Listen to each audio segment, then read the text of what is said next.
Welcome to the Leading Visionaries podcast, featuring stellar conversations with emerging and established leading visionaries.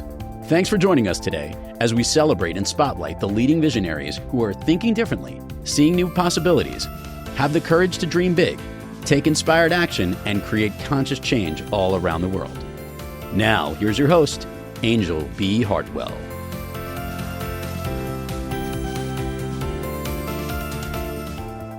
Welcome to Leading Visionaries podcast. It's Anjel B. Harwell. It's another Think About It Thursday. I'm so glad that you're here. Thank you so much for downloading, rating, reviewing, tuning in. Hope you're enjoying our interviews as well as these little minisodes. So today I'm going to talk about giving yourself permission. Giving yourself permission. You know, as a visionary myself, and as I have noticed in my clients from around the world over the last 15 or so years, we who are visionaries are often outside the norm, to say the least. We're a little bit off the beaten path. You know, you wouldn't be a visionary if you weren't ahead of your time in some way. And we live in a culture that has consistently often given us messages that there's something wrong with our ability to be visionary, that there's something that needs to be ignored, suppressed, repressed, depressed, reined in when we, have those visionary inspirational moments of wanting to take action on our vision. And my message for you today is only you can see what you can see. And it's important for you to think about that. It's important for you to recognize that. It's important for you to understand that there are going to be plenty of people in your world, in the world at large, that aren't going to see what you see. And they aren't going to understand what you see. And they aren't going to maybe even like what you see. And you can't stop seeing what you see. You can't stop seeing what you see. And you can't stop knowing what you know. And you can't really ignore any calling that you might have to create conscious change. We did a little minisode recently about creating conscious change. And if you want to go listen to that, you can listen into the questions that you can ask yourself as you're going through that process.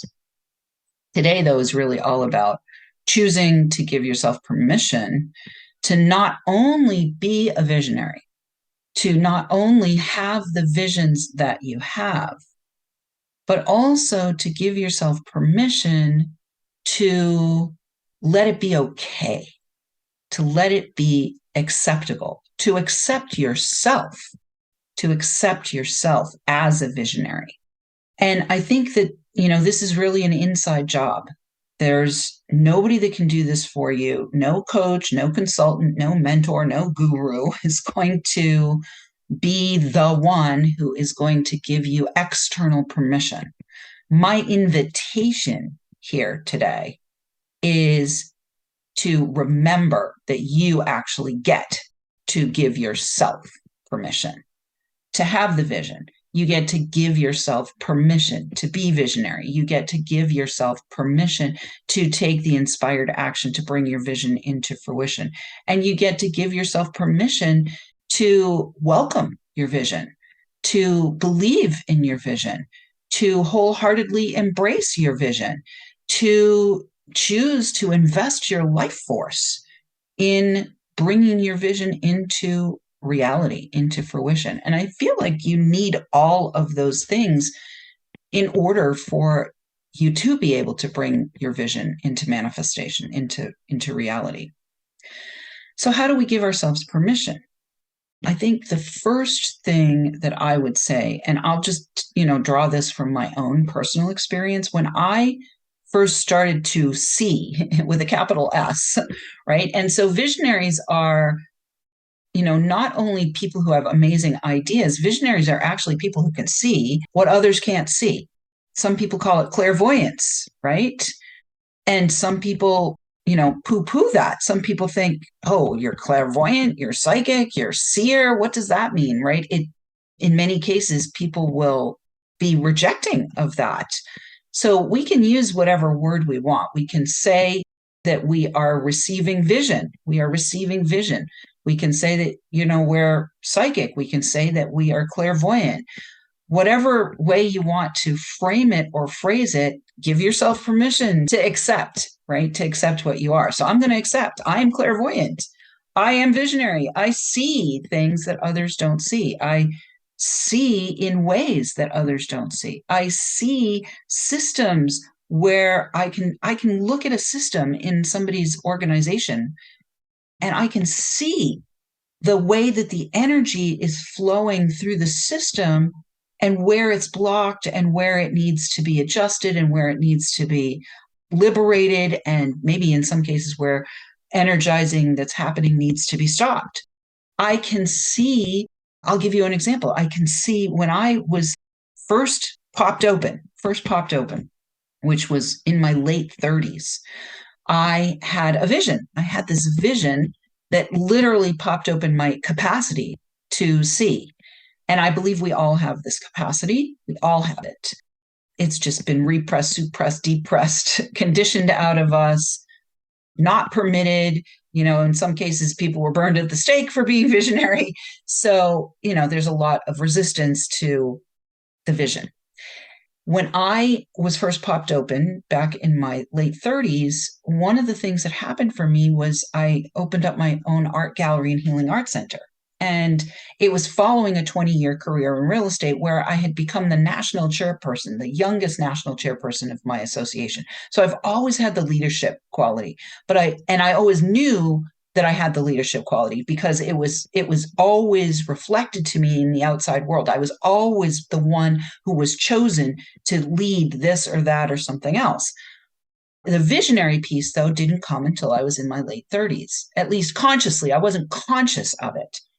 And so after that happened, I left the real estate industry and I started my own art gallery and healing arts center. And that was a total vision. I could see, I had this vision of this beautiful oasis in the center of our city that was filled with visionary art and inspirational books and music and just extraordinary space for people to come and gather and access a connection, a deeper connection to themselves and to their source. And so I had this whole vision. And I happened to be dating at the time somebody who was also visionary. And 1+1 became 11. And we ended up collaborating and co-creating this just extraordinary space that became my art gallery and healing art center. And people would come into this space and they would be fed. They would literally be fed just from being in the space. They would come in and sit sometimes for hours for the energy alone. And it was a vision. It was out of a vision that was created. But I had to give myself permission to not only accept this vision, but also to invest in the vision and to share the vision with others. And so how did I give myself permission? Well, one of the first things I started to do for myself when I first popped open was I began to journal. And it was life-saving, and it allowed me to also stabilize myself in this new experience. It allowed me to have a place where I could pour out what I was seeing, and I didn't have to worry about other people's thoughts or opinions on it. It was my private space where I was pouring out my vision. And in doing so, I was amplifying my vision. I was activating my vision even further, and I was accepting my vision. And what the journaling allowed me to do was it allowed me to, in those moments when I was questioning myself, when I was wrestling with what I call the demon of doubt, having the journal allowed me to go back in time and see the places where I had said yes to myself, the places where I had given permission to myself, the places where I had accepted what I was seeing and hearing and knowing and feeling, and the places where I had chosen to take inspired action on those visions, and the successes and the celebrations and the delights and the joys and sometimes the challenges that came out of all of those experiences. So if you are in a place where you are reticent, hesitant to give yourself permission, maybe you've already done visionary things in the past, but now you've got a whopper of a vision, right? Because sometimes we get prepped with these smaller visions and then we get a whopper, and you need to give yourself permission. Then I'm going to encourage you to consider using journaling. Journaling may not work for you. I'm not going to tell you that everything that I've done or everything I've done with my clients is going to work with you, because we're each unique and we each need to find the things that work for us to affirm ourselves. So if you already know things that affirm you, start to exercise in those ways. Start to do those things. Start to think about, today's Think About It Thursday. Start to think about the ways that you can give yourself permission and the ways that you can affirm yourself.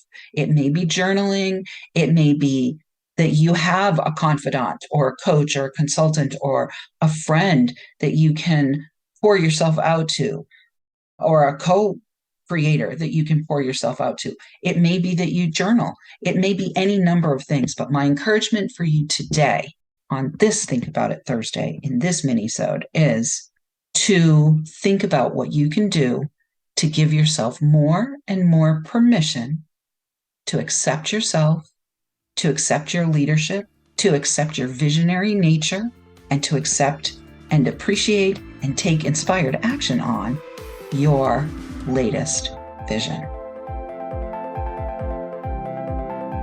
Thanks for tuning in, downloading, and listening. Be sure to rate and review Leading Visionaries on Apple Podcasts and share with other people you know who can benefit from today's episode. Leading Visionaries is the premier podcast series for informing, activating, and inspiring the leading visionaries who are called to create conscious change and know that now is the best time to welcome wealth and cultivate a web of collaborative support to bring their vision to life. We invite your feedback and guest suggestions and invite you to subscribe to our mailing list to be notified of new episodes at leadingvisionariespodcast.com.